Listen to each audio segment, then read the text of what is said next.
میرے پاس ایک دفعہ پتہ نہیں کس ملک میں ایک صاحب آئے، مجھ سے کہنے لگے کہ ہمارے ہاں وہ انڈیا سے آئے تھے دبئی میں.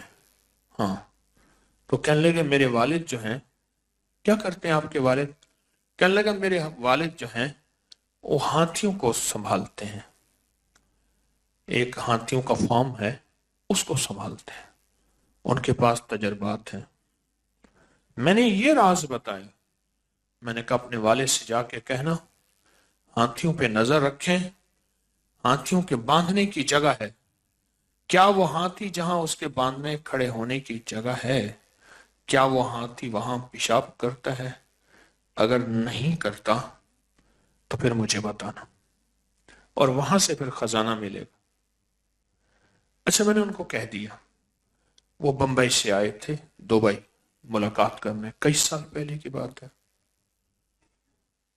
تو کئی عرصہ بعد حج پہ ملاقات ہوئی ان میں سے ایک صاحب کی، اور مجھے یاد ہے انہوں نے پٹسن کے کپڑے پہنے ہوئے تھے جوٹ کے.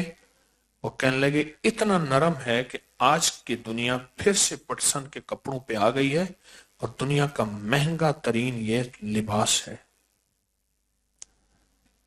انہوں نے پہنے ہوئے تھے. تو وہ صاحب مجھے حج پہ ملے، انہوں نے پہچان لیا کہیں، اور پہچاننے کے بعد کہنے لگے ہم وہی ہیں جو آپ کے ہاں عملیات سیکھنے کے لیے دبئی آئے تھے.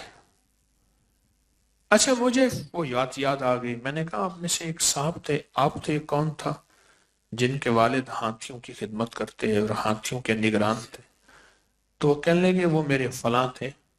تو میں نے ان سے کہا تھا کہ میں نے کہا کہ ہاتھیوں کا پتہ کرنا، جو ہاتھی جہاں مسلسل باندھے بیٹھے اٹھے، ہاتھی بیٹھتا تو ہے نہیں، ہاتھی تو کھڑا رہتا ہے، اٹھے بیٹھے بیٹھتا ہے ہاتھی؟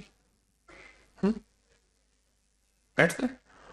اچھا، وہ بیٹھتا ہوگا، میری معلومات کمزور ہیں.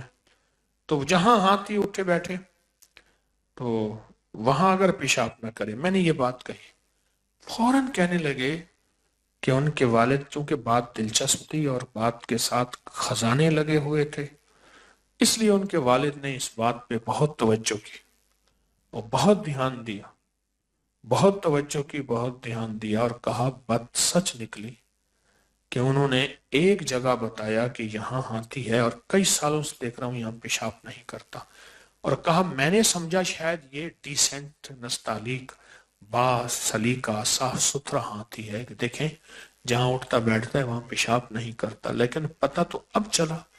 اور کہا کہ انہوں نے وہاں کھودا تو نیچے سے کسی دیوار کے آثار ملے، کیسے کسی دور میں کوئی یہاں محل تھا، قلعہ تھا، کوئی بڑا گھر تھا، آثار ملے. اور کہا کہ آثار ملنے کے بعد سیڑھیوں کے آثار ملے، لیکن لوگوں کو پتہ چل گیا. اور کہا جو وہاں اس علاقے کے مالک تھا اس سے پتہ چلا کہ یہاں خزانہ ہے، بات نکلی، اس نے ان کو ہٹا دیا، فوراً وہاں چار دیواری دے دی. اس کے بعد کہا کہ ہمیں پتہ چلا کہ وہ آنن فانن مالدار ہو گیا.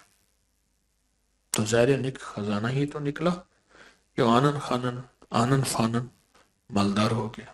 یہ پکی بات ہے، آزما کے دیکھ لیجئے گا. ہاتھی جہاں بیٹھتا ہے، ہاتھی جہاں بیٹھتا ہے اور مسلسل بیٹھے، اور جہاں بیٹھے اور وہاں پیشاب نہ کرے، کسی اور جگہ کرے، اور کچھ عرصہ تک اس کو دیکھتے رہیں، پکی بات ہے نیچے خزانہ ہے. ہاتھی کو کھول رہا ہوں، ہاتھی کو کھول رہا ہوں، اس کے نیچے خزانہ ہے.